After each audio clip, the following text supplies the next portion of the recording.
بسم اللہ الرحمن الرحیم۔ آج انشاءاللہ میں سورہ یوسف کا رکوع نمبر 11 اور 13ویں پارے کا رکوع نمبر 5 شروع کروں گا۔ حسب معمول سب سے پہلے مختصر لفظی ترجمہ مختصر گرامر کے ساتھ، پھر انشاءاللہ اس کی تفسیر۔ اعوذ باللہ من الشیطان الرجیم، بسم اللہ الرحمن الرحیم۔ ولما فصلت العیر، فصل یفصل کا معنی جدا ہونا، عیر قافلہ، جب قافلہ جدا ہوا یعنی مصر سے جب نکلا، قال ابوہم، تو ان کے والد نے یعنی یعقوب علیہ السلام نے کہا، انی لاجد ریح یوسف، وجد یجد وجدانا پانا، لاجد لام تاکید کے لیے، بے شک میں پا رہا ہوں، میں محسوس کر رہا ہوں یوسف کی خوشبو، لولا ان تفندون، لولا کا معنی یہ نہ، لولا اگر یہ نہ ہو، جیسے ہے نا لولا علی لہلک عمر، حضرت عمر نے فرمایا تھا نا اگر علی نہ ہوتے تو عمر ہلاک ہو جاتا۔ وہ ایک وراثت کے مسئلے میں اختلاف ہوا تھا، حضرت علی نے اس میں صحیح بات کی تھی، تو حضرت عمر کو اپنی غلطی کا احساس ہوا، تو لولا کا مطلب اگر یہ نہ ہوتا، تو لولا اگر یہ بات نہ ہوتی، ان کہ تفندون، یہ اس کو سمجھنے کی ضرورت ہے۔ فند کہتے ہیں عقل کا خراب ہو جانا، خاص طور پہ بڑھاپے کی وجہ سے کسی کی عقل کام کرنا چھوڑ دے تو اس کو فند کہتے ہیں۔ اور فند یفند تفنیدن کا معنی ہوتا ہے عقل کے خراب ہونے کی طرف کسی کی نسبت کرنا۔ اس کی مثال ہے ایسے جیسے فسق کہتے ہیں گناہ کو، اور تفسیق کسی کو گناہ گار قرار دینا یعنی گناہ کی طرف منسوب کرنا۔ کفر کا معنی کافر ہونا، تکفیر کسی کو کافر قرار دینا یعنی کفر کی طرف کسی کو منسوب کرنا۔ تو باب تفعیل میں بعض دفعہ جب کوئی لفظ جاتا ہے تو اس کا مطلب نسبت بھی آتی ہے کہ کسی کی کو اس طرف منسوب کرنا۔ تو تکفیر ہے نا کہ تکفیری فرقہ، تکفیر جائز نہیں، کیا مطلب کافر قرار دینا جائز نہیں ہے۔ تو یہاں آپ سمجھیں تفنید کا معنی کسی کو یہ کہنا، یہ قرار دے دینا کہ اس کی عقل خراب ہو گئی ہے بڑھاپے کی وجہ سے، تو اس عمل کو تفنید کہا جاتا ہے۔ مفند اس شخص کو کہا جائے گا جس کے بارے میں یہ کہہ دیا گیا ہو کہ بڑھاپے سے اس کی عقل کام کرنا اس کی عقل نے چھوڑ دیا، یہ عقل خراب ہو گئی ہے۔ تو یعقوب علیہ السلام نے کیا فرمایا؟ اچھا یہ تھا تفندونی، فند یفندو کا مطلب کیا ہوا؟ یہ نسبت کرنا کہ بڑھاپے سے عقل خراب ہو گئی ہے، نی کا مطلب میری طرف۔ اب اس کا ترجمہ کیا ہوگا؟ یعقوب علیہ السلام نے کہا انی لاجد ریح یوسف، میں یوسف کی خوشبو محسوس کر رہا ہوں، لولا ان تفندونی، اگر یہ بات نہ ہو کہ تم مجھے یہ کہو کہ بڑھاپے کی وجہ سے میری عقل خراب ہو گئی ہے، یعنی اپنے بارے میں کہہ رہے ہیں۔ جیسے ہوتا ہے نا کہ ایک آدمی یوں بات کرتا ہے کہ بھائی میں ایک بات کہوں، اگر تم یوں نہ کہو کہ ان کا دماغ معاذ اللہ خراب ہو گیا ہے، اگر یہ خطرہ مجھے نہ ہو تو میں یہ بات کہوں۔ تو یہاں بھی یعقوب علیہ السلام نے اپنی اولادوں سے اور اپنی جو بھی بیٹیاں بہو ہیں جو بھی خاندان کے لوگ تھے ان سے کہا کہ مجھے یوسف کی خوشبو محسوس ہو رہی ہے، اگر یہ نہ ہو کہ تم مجھے یوں کہو کہ ابا بڑھاپے میں ابا کا دماغ کام نہیں کر رہا۔ صاف صاف ترجمہ اس کا یہ ہوگا کہ تم اگر یہ خطرہ نہ ہو نا کہ مجھے کہو کہ یعنی تم فوراً کہہ دو کہ ابا بڑھاپے کی وجہ سے نا ابا کا دماغ کام نہیں کر رہا، تو ظاہر ہے باپ میں اور اولاد میں ایسی بے تکلفی ہوتی ہے، وہ اس طرح کی اولاد سے باتیں کرتے ہیں۔ تو یعقوب علیہ السلام نے فرمایا کہ میں یوسف کی خوشبو محسوس کر رہا ہوں، اگر یہ بات نہ ہو کہ تم مجھے یوں کہو کہ ابا بڑھاپے میں بہکی باتیں کر رہے ہیں، اس طرف میری نسبت نہ کرو، تو میں یہ کہنے میں بالکل برحق ہوں کہ مجھے یوسف کی خوشبو محسوس ہو رہی ہے۔ قالوا، بچوں نے کہا، تاللہ، اللہ کی قسم، انک لفی ضلالک القدیم، آپ ابھی تک بہت پرانی غلطی میں پڑے ہوئے ہیں، یعنی آپ کب سے امیدیں لگا کے بیٹھے ہوئے ہیں یوسف کی، اور اب آپ کو یوسف کی خوشبوئیں بھی آنا شروع ہو گئی ہیں۔ یعنی ان کا گویا مطلب یہی تھا کہ ابا بڑھاپے میں معاذ اللہ آپ کا جو ہے نا ذہن کام نہیں کر رہا، وہ کب سے بچے کو کنویں میں یعنی گم شدہ بچہ ہے، وہ آپ ابھی تک اس کو یاد کیا ہوا ہے، اور اب تو بجائے اس کے کہ نا امید ہوں آپ کو مزید امیدیں ہونا شروع ہو گئیں، اور آپ جو ہے وہ اس کی خوشبوئیں بھی آنا شروع ہو گئیں۔ خیر میں نے تفسیری شروع کر دی، ابھی تو صرف ترجمہ ہے۔ فلما ان جاء البشیر، پس جب یہ بات ہوئی کہ خوشخبری دینے والا آ گیا، القاہ، اس نے ڈالا اس قمیص کو، علی وجہہ، حضرت یعقوب کے چہرے پر، فرتدا، ارتداد کا معنی لوٹنا، مرتد کو بھی مرتد اس لیے کہتے ہیں کہ وہ فطرت سے ہٹ کر، اسلام سے ہٹ کر کفر کی طرف لوٹ جاتا ہے، پلٹ گیا ہے وہ۔ تو فرتدا، حضرت یعقوب پلٹ گئے، بصیرن، بینا ہو کے، یعنی واپس پلٹ گئے، جو نابینا پن تھا وہ ختم ہو گیا۔ قالا، کہنے لگے اپنے بچوں سے، الم اقل لکم، میں نے تم سے کہا نہیں تھا، انی اعلم من اللہ، کہ میں اللہ کے بارے میں جانتا ہوں، ما وہ باتیں، لا تعلمون، جو تم نہیں جانتے۔ یعنی پھر پوری صورتحال واضح ہوگی۔ قالوا یا ابانا، بچے کہنے لگے اے ہمارے والد، استغفر لنا، آپ استغفار کیجئے ہمارے لیے، ذنوبنا، ہمارے گناہوں پر، گناہوں کا استغفار کیجئے، انا کننا خاطئین، انا اصل میں اننا، بے شک ہم گناہ گار تھے۔ قال، یعقوب علیہ السلام نے فرمایا، سوف استغفر لکم ربی، ان قریب میں اپنے رب سے تمہارے لیے معافی طلب کروں گا، انہ هو الغفور الرحیم، بے شک وہ معاف کرنے والا اور رحم کرنے والا ہے۔ فلما دخلوا علی یوسف، یہ سب کے سب جب یوسف کے پاس آئے، آوا الیہ، یوسف نے ٹھکانہ دیا اپنی طرف، ابویہ، اپنے والدین کو۔ ابوی، ابوین، اب کہتے ہیں ابا کو، ابوین دو ابا، تو دو ابا کا اطلاق اصل میں ابا اور اماں دونوں پر ہوتا ہے۔ اس کو صنعت تغلیب کہتے ہیں، کہ ماں کے لیے بھی باپ کا لفظ استعمال کیا اور اسی کا تثنیہ بنا دیا۔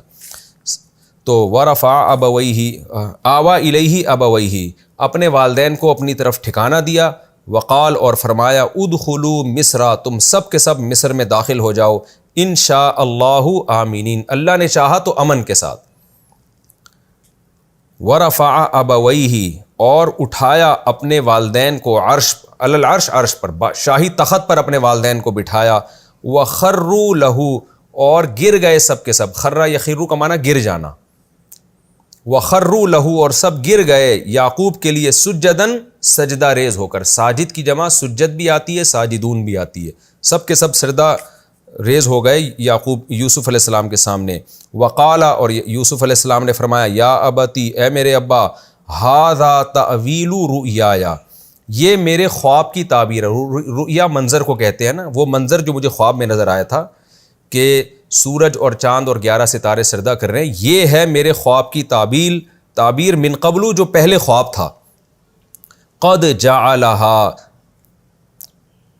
تحقیق بنا دیا ہے اس خواب کو، ربی، میرے رب نے، حقا، برحق، اس کو پورا کر دکھایا ہے۔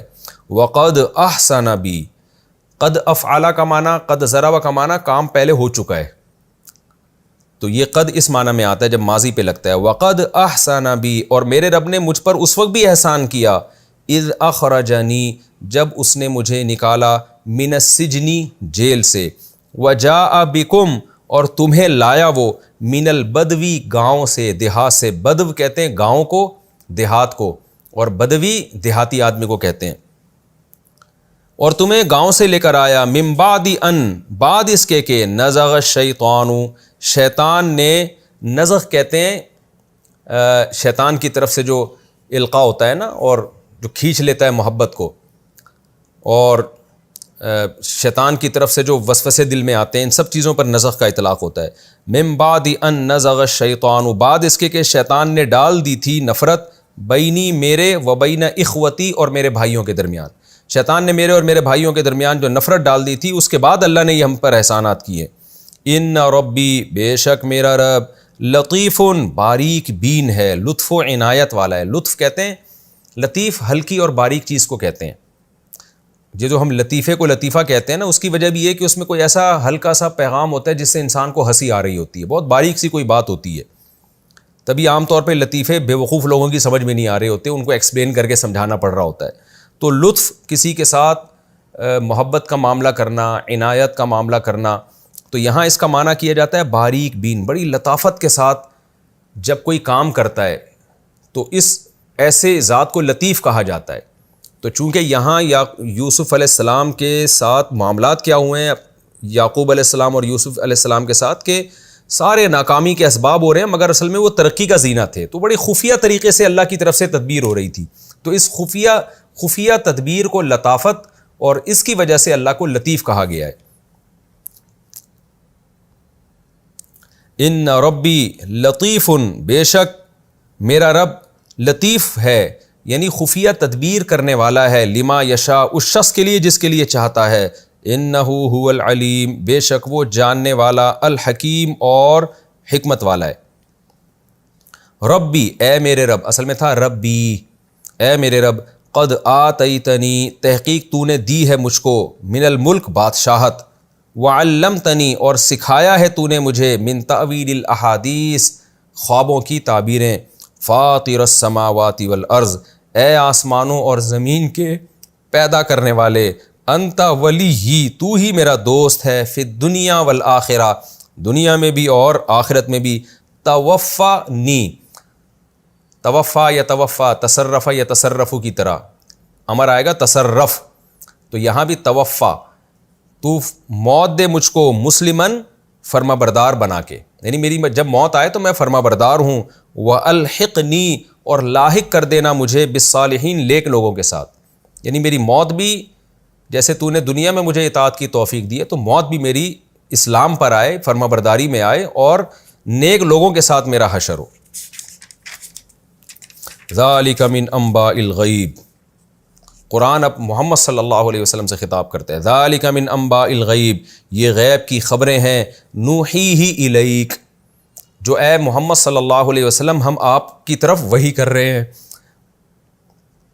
وما کنت لدیہم اور اے محمد آپ نہیں تھے لدیہم ان کے پاس، یعنی یعقوب اور اس کے خاندان کے پاس، اذ اجمعوا امرہم جب وہ اپنے معاملے کا فیصلہ کر رہے تھے، اجماع کر رہے تھے، اس پر متفق ہو کر ایک فیصلہ کر رہے تھے کہ یوسف کو ہم نے کنویں میں ڈالنا ہے، وہم یمکرون اور وہ مکر کر رہے تھے، جب وہ مکر و فریب سے کام لے رہے تھے اور یوسف کو کنویں میں ڈالنے کا فیصلہ کر رہے تھے، اے محمد صلی اللہ علیہ وسلم اس وقت آپ ان کے سامنے موجود نہیں تھے، وما اکثر الناس اور لوگوں میں اکثر لوگ، ولو حرستا اگرچہ آپ کتنی ہی حرص رکھ لیں، حرص کا مطلب لالچ، اے محمد اگر آپ کتنی ہی لالچ رکھ لیں، کتنی ہی حرص رکھ لیں، پھر بھی اکثر لوگ بمؤمنین ایمان لانے والے نہیں ہیں، وما تسألهم اور اے محمد صلی اللہ علیہ وسلم آپ ان سے مطالبہ نہیں کر رہے علیہ من اجر اس تبلیغ پر کسی اجر کا، جو دعوت آپ ان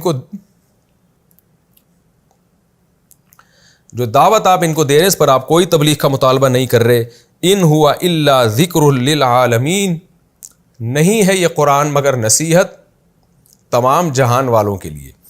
یہ اس کا لفظی ترجمہ ہو چکا، اس کی مختصر تفسیر میں آپ کے سامنے اب پیش کرتا ہوں۔ وَلَمَّا فَصَلَتِ الْعِيرُ یوسف علیہ السلام نے پچھلے ایپیسوڈ میں کیا تھا، یوسف علیہ السلام نے حکم دیا کہ بھائی تم میری قمیص لے جا کے، کرتا لے جا کے میرے والد کے آنکھوں پہ ڈال دو، تو یہ جب پورا قافلہ واپس چلا ہے، قال ابوہم یعقوب علیہ السلام نے فرمایا انی لاجد ریح یوسف میں یوسف کی خوشبو محسوس کر رہا ہوں۔ یہ بھی معجزہ تھا یعقوب علیہ السلام کا کہ اللہ تعالیٰ کی عادت ہے کہ جب انسان کو کوئی بڑی خوشی ملنے والی ہوتی ہے تو اللہ کی طرف سے اس کی خوشخبریاں پہلے شروع ہو جاتی ہیں۔ قرآن میں ہے نا جگہ جگہ کہ ہم بارش سے پہلے مبشرات بھیجتے ہیں، بارش اللہ کی رحمت ہے تو اکثر اس سے پہلے ہوائیں آتی ہیں جو خوشخبریاں لے کے آتی ہیں، تو یہ بھی اللہ تعالیٰ کی ایک اپنے بندوں کے ساتھ مہربانی ہے۔ تو یوسف علیہ السلام کی خوشبو یعقوب علیہ السلام کو محسوس ہوئی، تو اب اپنے گھر والوں کو، اب دیکھیں امید کی باتیں تو بتا رہے ہیں، نا امیدی کے تذکرے اپنے بیٹوں کے سامنے، بچوں کے سامنے نہیں کر رہے، اور وہاں تو ظاہر ہے بیٹیاں تھیں، بیٹے تو سارے مصر گئے ہوئے تھے، پورا قافلہ واپس آ رہا تھا، تو جو بھی اہل خانہ تھے، بہویں ہوں گی، بیٹیاں ہوں گی اور گھر والے ہوں گے، ان کے سامنے یعقوب علیہ السلام کہنے لگے کہ مجھے یوسف کی خوشبو محسوس ہو رہی ہے، اگر تم یہ نہ کہو کہ میرا بڑھاپے میں دماغ کام کرنا میرا بڑھاپے میں چھوڑ دیا، یعنی مجھے خطرہ تو یہ کہ تم یہ کہو گے، لیکن یہ اگر نہ کہو تو میں تمہیں یہ خبر دوں کہ مجھے واقعی یوسف کی خوشبو محسوس ہو رہی ہے۔ تو وہ جواب میں کیا کہتے ہیں، تاللہ انک لفی ضلالک القدیم، ظاہر ہے وہ کہاں اللہ کی باتوں کو سمجھ سکتے تھے، کہاں ایسی معرفت تھی ان کے دل میں، وہ کہنے لگے اللہ کی قسم آپ ابھی تک پرانی غلطی میں پڑے ہوئے ہیں۔ دیکھیں یہاں بھی ضلال کا معنی گمراہی نہیں ہوگا، غلطی ہوگا، تو بیٹے اپنے جو بچے تھے وہ جانتے تھے کہ ہمارے جو گھر کے سربراہ ہیں حضرت یعقوب یہ پیغمبر ہیں، تبھی تو مومن تھے وہ، لیکن وہ بھی یہ جانتے تھے کہ غلطی جو اجتہادی غلطی ہے وہ پیغمبر سے ہو سکتی ہے، تو لہذا انہوں نے کہا کہ آپ ابھی تک پرانی غلطی میں پڑے ہوئے ہیں۔ لیکن کیا ہوا، فلما ان جاء البشیر، پہلے زمانے میں یہ عادت تھی، خود صحیح احادیث میں بھی ہمیں اس کا تذکرہ ملتا ہے کہ جب بھی کوئی خوشخبری کی بات ہوتی تھی نا تو لوگ اس کی کوشش کرتے تھے کسی طرح جلد سے جلد یہ خبر پہنچا دی جائے. بچوں میں آپ نے بہت دیکھا ہوگا، یہ بچوں کو جب کوئی بات بتائی جاتی ہے نا کہ یہ فلاں کو جا کے بتاؤ تو بچے دوڑ لگا رہے ہوتے ہیں کہ پہلے میں بتاؤں. حضرت کعب بن مالک رضی اللہ تعالیٰ عنہ کی جب توبہ قبول ہوئی ہے تو صحابہ نے کوشش کی ہم میں سے ہر شخص پہلے سے پہلے جا کے حضرت کعب بن مالک کو بتائے کہ آپ کی توبہ قبول ہو گئی ہے. تو ایک انسان کو ایک شوق ہوتا ہے. تو قافلے میں سے کوئی بھی شخص، یعنی ظاہر ہے جن کے ہاتھ میں جو کرتا تھا نا، وہ پہلے دوڑے یعقوب علیہ السلام کی طرف، اپنے والد کو میں جا کے بتاؤں تاکہ ان کو جو غم ہوا ہے اتنا عرصہ تو وہ غم ان سے دور ہو جائے. تو وہ جن کے پاس کرتا تھا وہ تیز رفتار گھوڑے پہ دوڑے اور قافلے سے نکل کے پہلے پہنچ گئے. اور یعقوب علیہ الصلوۃ والسلام کی تبھی قرآن کہہ رہا ہے فلما ان جاء البشیر، خوشخبری سنانے والا جب پہنچا ہے، القاہ علی وجہہ، تو اس نے وہ کرتا اپنے والد کی آنکھوں پہ ڈالا، فرتد بصیرا، اور ان کی نگاہیں لوٹ آئیں. تو پھر ان کو بتایا گیا کہ قافلہ واپس آ رہا ہے، اور اللہ نے اس طرح سے ہمیں یوسف علیہ السلام سے بھی ملا دیا اور بنیامین سے بھی ملا دیا. فوراً یعقوب علیہ السلام نے اپنے خاندان اور پھر بیٹے بھی پہنچ چکے تھے، تو یعقوب علیہ السلام نے سارے بیٹوں کو اور خاندان کے لوگوں کو جمع کر کے فرمایا الم اقل لکم، کیا میں نے تم سے کہا نہیں تھا انی اعلم من اللہ ما لا تعلمون، میں اللہ کے بارے میں وہ کچھ جانتا ہوں جو تم نہیں جانتے. تم تو ایک منفی سوچ رکھتے ہو، ظاہری اسباب کو دیکھ کر منفی باتیں کرتے ہو، اور میں ہمیشہ سے امید کی باتیں کرتا رہا ہوں. تو بتاؤ کیا میری باتیں ٹھیک ثابت نہیں ہوئی؟ قالوا یا ابانا استغفر لنا ذنوبنا، بیٹے کہنے لگے اے ہمارے والد، آپ ہمارے گناہوں کی مغفرت طلب کریں اللہ تعالیٰ سے. یہ بھی ایک سنت ہے کہ آپ خود بھی توبہ کریں اور کسی بزرگ سے بھی کہیں کہ مجھ سے کوئی گناہ ہوا ہے تو آپ اللہ سے میرے لیے توبہ کریں. انا کننا خاطئین، بے شک ہم یقیناً گناہ گار تھے. اب ظاہر ہے ان کے پاس اب کوئی عذر تو بچا نہیں تھا پیش کرنے کے لیے. یہاں بھی یعقوب علیہ السلام کا ظرف دیکھیں، ایک تنزیہ جملہ نہیں کہا بیٹوں کو کہ اب آئے ہو بڑے، ساری زندگی مجھے ٹینشن میں رکھا اور اب آ گئے ہو معافیہ مانگنے کے لیے، اب آ گئے ہو توبہ کرنے کے لیے. یہاں یہ چیز سمجھنے کی ہے کہ کیا آج دینداروں کا یہ ظرف ہے برداشت کا؟ آج تو جو جتنا دین پہ چلتا ہے اتنا ہی ایکسائٹیڈ ہوتا ہے، اتنا ہی جذباتی ہوتا ہے، اتنا ہی بات بات پہ 2 فٹ اچھل رہا ہوتا ہے. برداشت بالکل ختم ہو گئی ہے. ہمیں پیغمبروں کی سیرت سے کیا پتہ چل رہا ہے کیسی برداشت تھی ان لوگوں میں. تو فوراً یعقوب علیہ السلام نے کیا فرمایا، کوئی طنز نہیں، کوئی تانا نہیں، غلطی کا احساس ہو گیا، ٹھیک ہے، سوف استغفر لکم ربی، ان قریب میں تمہارے لیے اپنے رب سے استغفار کروں گا. علماء نے یہاں لکھا ہے کہ یعقوب علیہ السلام نے یہ کیوں کہا کہ ان قریب کروں گا، اسی وقت کر لیتے. تو اس کی وجہ یہ ہے کہ یعقوب علیہ السلام جانتے تھے کہ بہت بڑا گناہ ہوا ہے. تو بہت سے حضرات اس طرف گئے ہیں کہ کیونکہ تہجد کے وقت میں رات کے آخری حصے میں دعائیں زیادہ قبول ہوتی ہیں، اس لیے یعقوب علیہ السلام نے ارادہ کیا کہ میں رات کو تہجد میں اٹھ کے ان کے لیے دعا مانگوں گا. یہاں ایک اشکال ہو سکتا ہے کہ بھائی موت کا تو کوئی یقینی علم نہیں ہے، اگر ابھی موت ہو گئی تو پھر تو ان کو سزا ملے گی. تو اس کا جواب یہ ہے کہ یعقوب علیہ السلام یہ بات جانتے تھے کہ انہوں نے جب سچی توبہ کر لی ہے تو اللہ نے گناہ تو معاف کر دیا ہے، تو میں مزید اس توبہ میں طاقت پیدا کرنے کے لیے تاکہ درجات بلند ہو اور اس توبہ اس گناہ کے جو جتنے بھی سائیڈ افیکٹ ہیں وہ ہر طرح سے مکمل ختم ہو جائیں، اس کے لیے یعقوب علیہ السلام ان کے لیے استغفار کرنا چاہتے تھے. تو سوفا کا لفظ ان قریب کروں گا تاکہ یہ تسلی سے میں اللہ سے تمہارے لیے دعا مانگوں گا. یہ بھی یعقوب علیہ السلام کے حسن اخلاق کی دلیل ہے کہ بھائی میں جلدی سے یعنی گویا ٹہلانے والا کام نہیں کروں گا کہ ابھی میں دعا مانگ لوں، ابھی دعا میں وہ دل نہیں لگے گا، ابھی تو ایک بیٹے کی خوشخبری ہے اسی میں دل زیادہ لگا ہوا ہے. تو میں تسلی سے اپنے بیٹوں کے لیے اللہ تعالیٰ سے دعا مانگوں گا. کتنا بڑا ظرف ہے کہ دعا بھی مانگوں گا اور دعا بھی بڑی تسلی کے ساتھ ہوگی تاکہ مجھے اطمینان ہو کہ میرے بیٹوں سے جو غلطی ہوئی ہے اس کی ہر طرح سے تلافی ہو جائے اور اس کے کوئی ان کو نقصان نہ ہو، بالکل گناہ ایسے معاف ہو جائے جیسے نسیم منسیہ، جیسے ان سے یہ ہوا ہی نہیں تھا. تو یہ بھی ہے کہ دعا کا اہتمام کرنا. بعض دفعہ آپ اسی وقت دعا دے دیتے ہیں، وہ اتنی جاندار نہیں ہوتی جتنی آپ تسلی سے دعا مانگ رہے ہوتے ہیں بیٹھ کے. انہ هو الغفور، اور بیٹوں کو تسلی بھی دی کہ بے شک وہ اللہ بہت زیادہ معاف کرنے والا الرحیم اور اپنے بندوں پر بہت زیادہ رحم کرنے والا ہے۔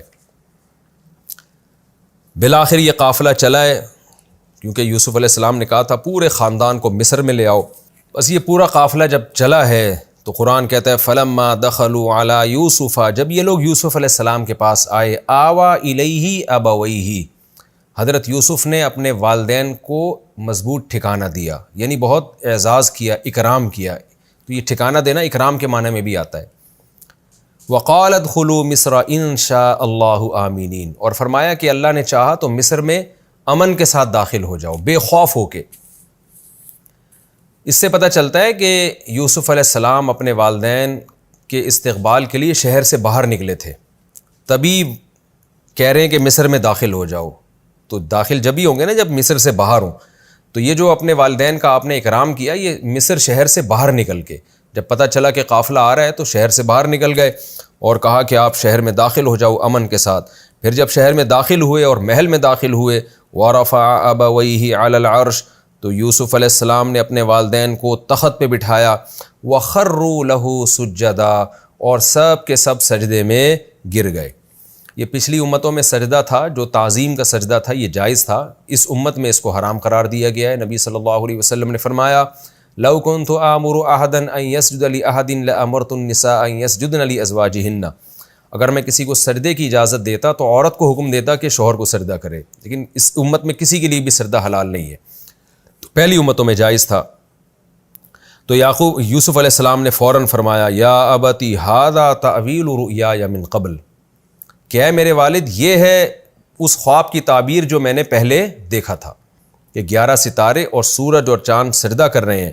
قد جعلها ربی حقا، تحقیق میرے رب نے اس خواب کو سچا کر دکھایا، یعنی پورا کر دکھایا۔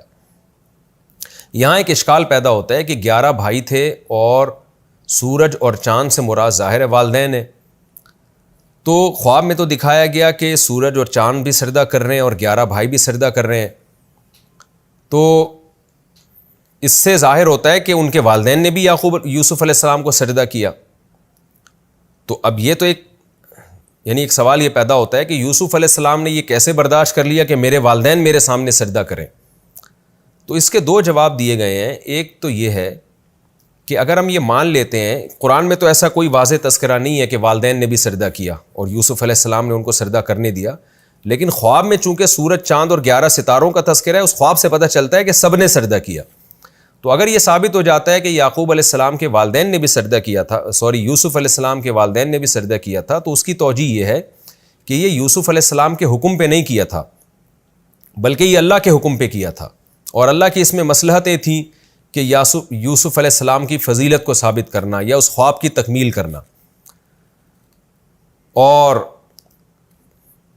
یہ غیر اختیاری طور پر ان کی عظمت سے اور ان کے بادشاہت سے اتنے متاثر ہوئے کہ مضطر ہو کے انہوں نے ان کے سامنے سجدہ کر لیا۔ دوسری ایک توجہ یہ بھی ہو سکتی ہے کہ یہ ضروری نہیں ہے کہ ان کے والدین نے بھی سجدہ کیا ہو، کیونکہ قرآن میں آ رہا ہے کہ انہوں نے تو اپنے والدین کو اپنے ساتھ تخت پہ بٹھایا، سجدہ تو بھائیوں نے کیا نا جو تخت سے نیچے تھے۔ تو پھر خواب کا کیا مطلب ہوگا؟ تو پھر خواب کا مطلب یہ معلوم ہوتا ہے، یہ کوئی یقینی چیز نہیں ہے، یہ امکان کے درجے کی بات ہے، دونوں میں سے کسی ایک دعوے پر بھی کوئی مضبوط دلیل موجود نہیں ہے۔ تو اس کا جواب یہ ہے کہ یہاں خواب میں جب کوئی سجدہ دکھایا گیا ہے نا، تو سجدے سے مراد اطاعت بھی ہوتی ہے، فرما برداری بھی ہوتی ہے، کسی کی عظمت کا قائل ہونا بھی ہوتا ہے۔ تو 11 بھائیوں نے جو سجدہ کیا وہ تو وہی ایسا کہ عملی طور پر پریکٹیکلی سجدہ کر کے دکھایا، اور خواب میں جو آتا ہے کہ سورج اور چاند سجدہ کر رہے ہیں، تو وہاں سجدے سے مراد اس کی تعبیر یہ ہو سکتی ہے کہ وہ یوسف علیہ السلام کی عظمت کو تسلیم کر رہے ہیں، کیونکہ جو سجدہ کرتا ہے سامنے والے کی عظمت کا قائل ہوتا ہے، تو وہ مان گئے کہ بھئی یہ اللہ نے اس کو بہت بڑی فضیلت دی اور کیسے مدارس سے گزار کر یہاں تک پہنچایا ہے۔ تو خواب کی تعبیر کے لیے اتنا بھی کافی ہے۔ تو کوئی یقینی دلیل سے نہ تو یہ ثابت ہے کہ ان کے والدین نے سجدہ کیا، نہ یہ ثابت ہے کہ ان کے والدین نے سجدہ نہیں کیا۔ بہرحال خواب کی تعبیر پوری ہوئی تو یوسف علیہ السلام نے فرمایا اے میرے والد، یہ ہے میرے خواب کی تعبیر، قد جعلها ربی حقا، میرے رب نے اس خواب کو پورا کر دکھایا، وقد احسن بی اذ اخرجنی من السجن، اور میرے رب نے اس وقت بھی مجھ پر احسان کیا تھا جب مجھے جیل سے نکالا، اور اس وقت بھی احسان کیا جاء بکم من البدو، جب آپ کو گاؤں سے اٹھا کے شہر میں لے آیا۔ من بعد ان نزغ الشیطان بینی و بین اخوتی. اور یہ سارے کام ایک واقعے کے بعد ہوئے ہیں. وہ واقعہ کیا تھا؟ شیطان نے میرے اور بھائیوں کے درمیان نفرت ڈال دی تھی. یعنی یہ بڑے عجیب کلام ہے. کیا مطلب؟ شیطان نے میرے اور بھائیوں کے درمیان نفرت ڈال دی تھی. اس نفرت کے نتیجے میں ہونا تو یہ چاہیے تھا. یعنی یہاں بلاغت کے نقطے کیا ہیں آپ یہ سمجھیں. پہلا نقطہ تو یہ کہ یوسف علیہ السلام اس موقع پر اپنے غموں کو بیان نہیں کر رہے. ہونا تو یہ چاہیے تھا نا کہ ابا آپ کو جو دیکھ رہے ہیں کہ میں آج تخت پہ بیٹھا ہوا ہوں تو میرے ساتھ تو بڑے برے حالات گزرے. میں تو کنویں میں چلا گیا تھا, پھر مجھ پر تہمتیں لگی ہیں, جیل میں چلا گیا, پھر جیل سے نکلنے کی صورت ہوئی تو وہ بندہ ہی بھول گیا بادشاہ کے سامنے تذکرہ کرنا. میں تو اور جھوٹی تہمتیں لگی ہیں اور کیا کچھ نہیں ہوا میرے ساتھ. تو ایک بھی غم کی بات ذکر نہیں کر رہے. ساری پازیٹیو باتیں کہ میرے رب نے احسان کیا, خواب کو سچا کر دکھایا. میرے رب نے احسان کیا, مجھے جیل سے نکالا. جیل میں جانے کا تذکرہ نہیں ہو رہا, جیل سے نکلنے کا تذکرہ ہو رہا ہے.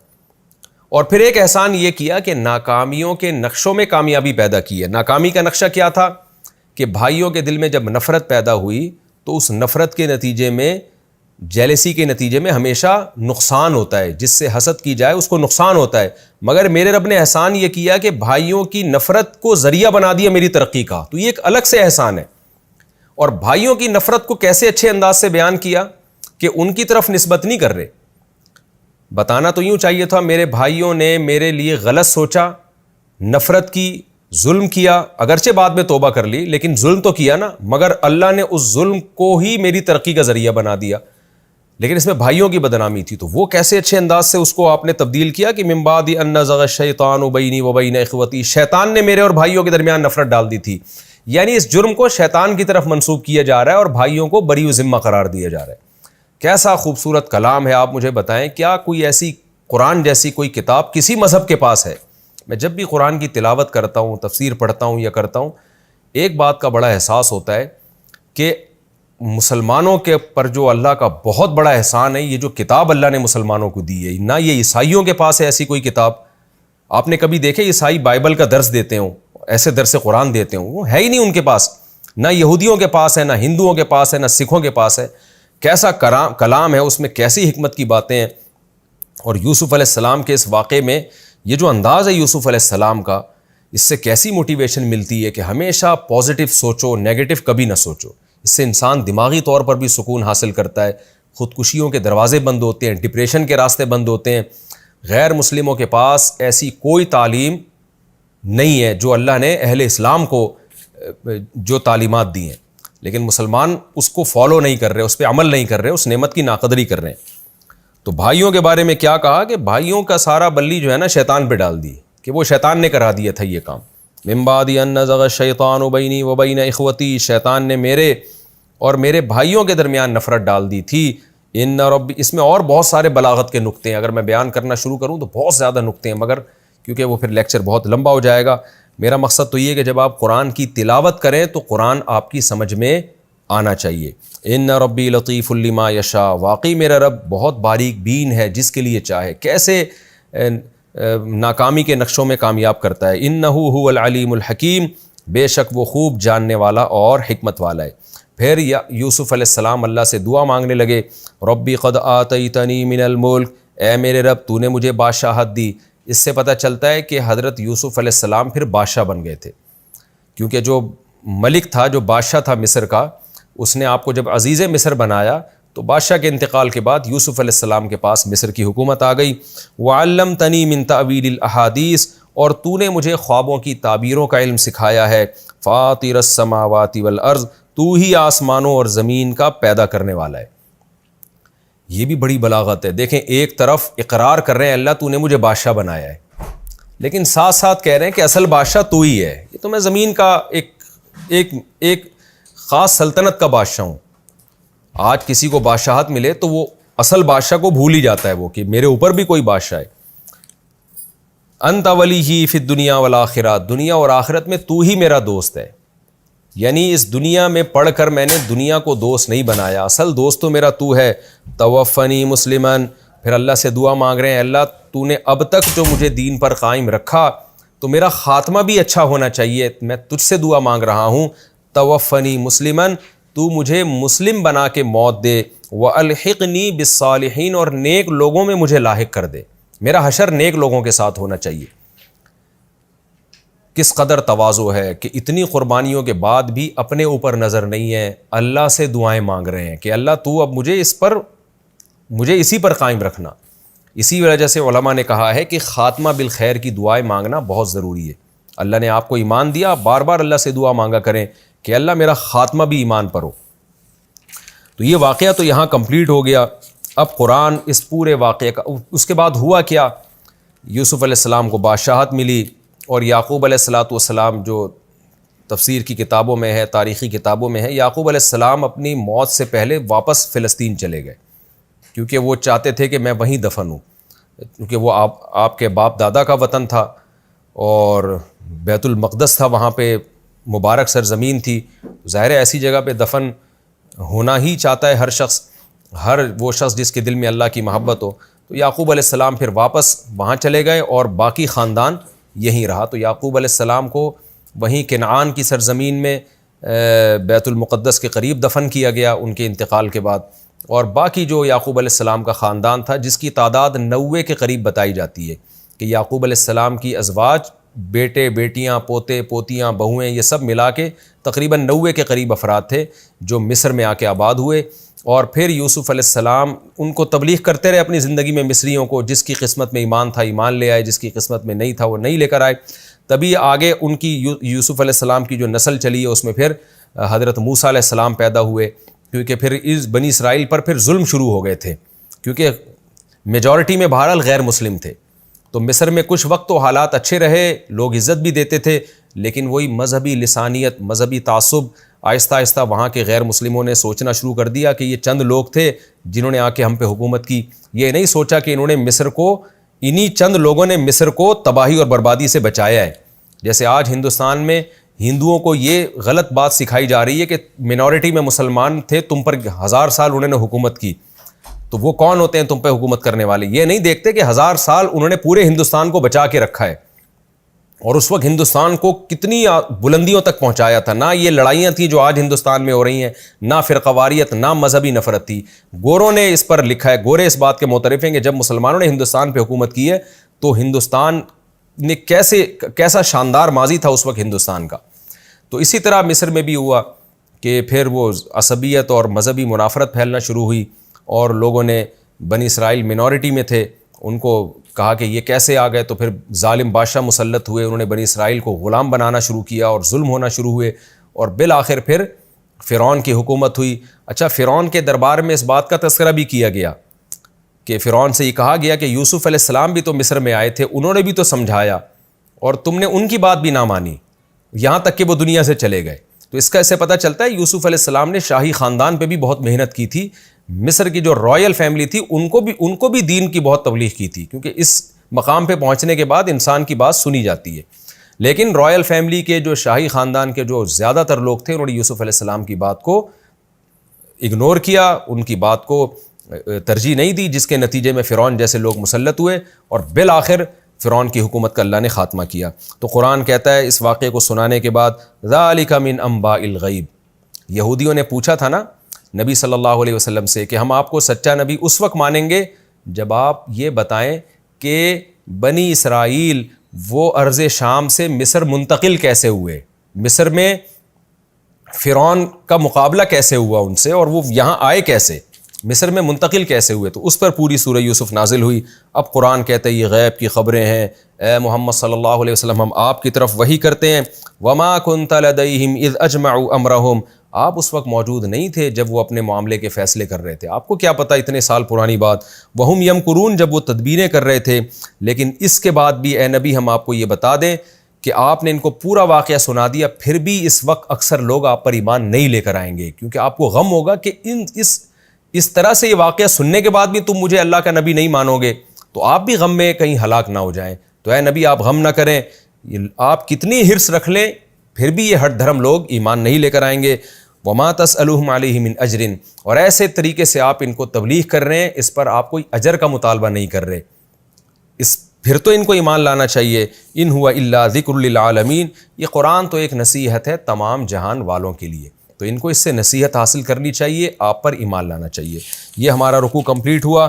اس میں جو علمی نکات رہ گئے ہیں، چونکہ وقت ہمارا کمپلیٹ ہو گیا ہے، تو یہ علمی نکات انشاءاللہ میں اگلے ایپیسوڈ میں بیان کروں گا، اور پھر اگلے ایپیسوڈ میں انشاءاللہ ہم سورہ یوسف کا رکوع نمبر 12 اور 13ویں پارے کا رکوع نمبر 6 انشاءاللہ ہم شروع کریں گے۔